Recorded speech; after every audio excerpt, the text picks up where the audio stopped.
Mayam butaram na uksari ngasi ako'y Pangambam Chakshang dam ngasi ako'y natawdori bise Mairen gi mapan gi laydo adugi bora mapan se sigi bora chakdab ni Mairen sigi aduna sigi makok se hana hambada ako'y manakta tin ke yawbra ko pra yengtho ani aduga makok se thadala si am hauba samna have the seasonal vegetable haraga flower si jo sumba si jo am phaba nutrition wang bane aduna ako'y si bora cham si am hawi si bora taw si hambada si loina ba aina sida ke yawge se semdoga yengthoga check tawraga aduga kena tawrasi chamthokase pasani to sida phatlam di sobra si ma hapa ya dasu mayam je khangdam ni na khoi cha de dana Mairen Mapal je ta dana do si je ong try to bi wai gi recipe se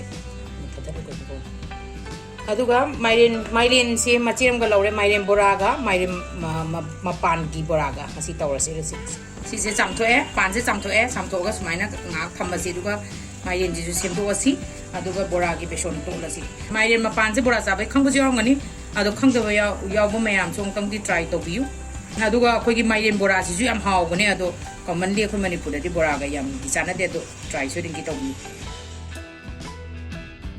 sonje khabai ani gi changda laura 6 chamas khabai chamas mari gi chamas chawbu adu gi changda laure aduga thum chabai gi changda chamas tam khai chawbu tam khai morok ti angang gi cha ba di yaw de ni na idi morok khara khatang khak hapani aduga maru marang se yum da su jagu maru marang si maru marang khara ma hape aduga machu se khara dam aduga machu su ge balance ok na ba nga sai gi black pepper se kitang ga hape aduga koi sumaina chan je sure aduga ai soda ba ge byaw roi sora ge byaw da na bora hosi aduga sida koi na mayam na pambi ra di dum khara crispy ohen ge ai ta di rice flour su kitang hape ai khara crispy oina bai dang ta ina sigi changda chamas amagi changda rice flour hapting ai da koina phajana hana mix to biro well mix to ler kanda ising se koi beson to pado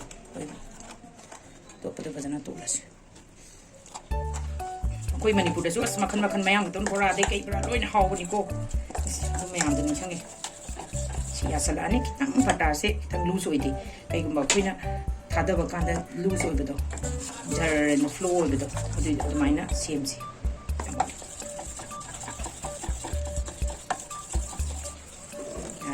Oke, ini ya, nah, ini yang saya punya canggih jaga dong nih.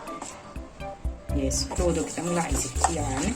Sibuk kita nggak HP ya, ising doa tuh su, ya nih. Kalau tuh napan sih beson bos. Ya nih sih kisah sudah, wadah. Ayo batas sih, sembel wadah beson nih. Rest minute ini kau tambah. Ya udah tuh nak fatigum keramu. Terus lagi fatigum sih keramu hap sih mana musim apa aroma lain apa. Saya sih tahu sih ini tahu logo ya, aduh ngam tahu nupai base nih, memang ngam tahu cabai. Ada sih 2 minutes oiler rest over dah tu. Ada difference.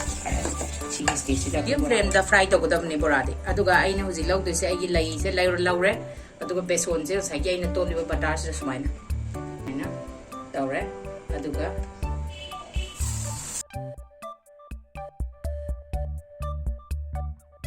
Hang pi airport tu sang tu na bora ni na. Yan.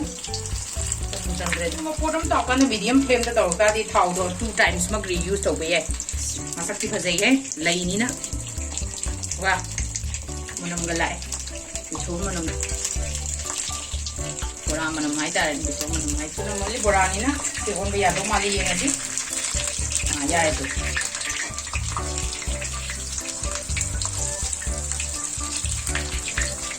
yare ai bora se mulla de lokthon na ba gas to frame to like thara si pura aduga yengasi yare si stage da fry tawrati aduga thau se yamna ne chasan da na ba extra oil gai ne lokthon na ba tissue da dum chumaina hapas adu ita di extra oil fry jajara su extra oil di jade da na aduna tumain to biu me jarab da tawrji ya bora bismaina ai bora se loire Aurani, beram cara pilih rasa Mairen jisu mau hau rasa, mana? Yang lain ini dah macam gitu lah. Oh rasa, kalau Mairen pun jalan. Mana oh laga nak kan ni macam mana? Kuk tahu kan dah tahu di jauh ni yang hap betul ni nak umdere. Yang lagi berasa mulla, mana? Dum lok tu sih, tahu tu, mana sumber dia. Mana mai bora luar ready luar zikcara sih. Aigi video se मैं आपने pambiradi like subscribe amasung share so idum gi to view. Thank you for watching.